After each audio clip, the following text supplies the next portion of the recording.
Bonjour à tous. Alors, j'ai fait une vidéo qui m'a été vachement sollicitée sur la toile, c'est les différents types d'arabe.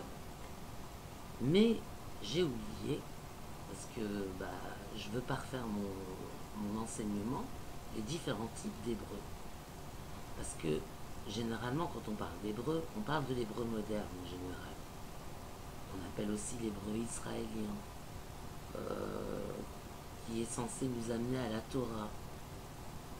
Alors il faut savoir qu'il y a différents types d'hébreu au sein même de la Bible hébraïque, le Tanakh, qu'on appelle dans la tradition juive. Pourquoi Tanakh? Parce que Torah, Nevi'im, Ketuvim. Au sein même de ce texte, il y a différents types d'hébreu. Le premier qu'on note, c'est l'hébreu pré-exilique, avant l'exil à Babylone. Ensuite, on note un hébreu post-exilique, hébreu après l'exil à Babylone, qui est un petit peu plus influencé par l'araméen. Et ensuite, on note l'hébreu mishnique, c'est-à-dire que l'hébreu de la Mishnah, la première partie du Talmud,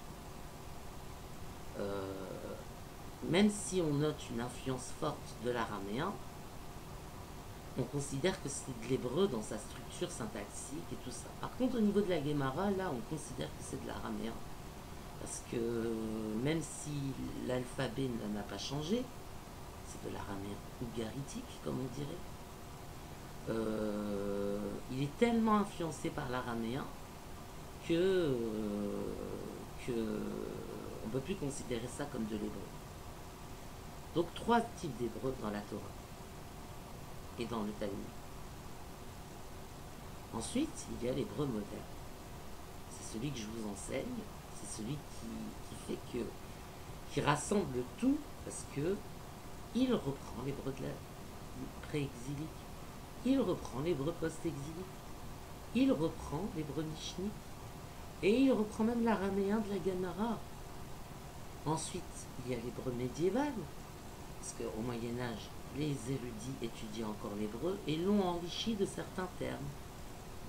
Avant le renouveau de la Haskalah, où là l'hébreu était tellement vieillot que les gens utilisaient des termes parfois un petit peu farfelus pour désigner des inventions modernes, que le travail d'Eliezer Ben Yehuda, Eliezer Perlman, qu'on appelle maintenant Eliezer Ben Yehuda, a fait qu'on a repris tous ces différents types d'hébreu pour les rassembler dans un dictionnaire en 13 tomes ou plus, un énorme dictionnaire avec des emprunts à l'arabe, des emprunts aux langues européennes que l'hébreu a côtoyé, qui se trouvaient parfois dans certains textes, peut-être pas sacrés mais officiels, et pour faire un hébreu moderne. Donc l'hébreu moderne, en fait, c'est différents types d'hébreux qui se sont accumulés avec le temps et qui ont donné naissance à cet hébreu que je vous enseigne aujourd'hui. J'espère que ce cours est complet, parce qu'on a fait vraiment le tour.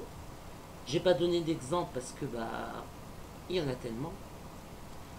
Faudrait plonger dans l'araméen, faudrait plonger dans la Torah, faudrait plonger dans le Moyen-Âge, tout ça. Et c'est pas utile. Le principal, c'est de savoir qu'il existe différents types d'hébreux. C'est le principal.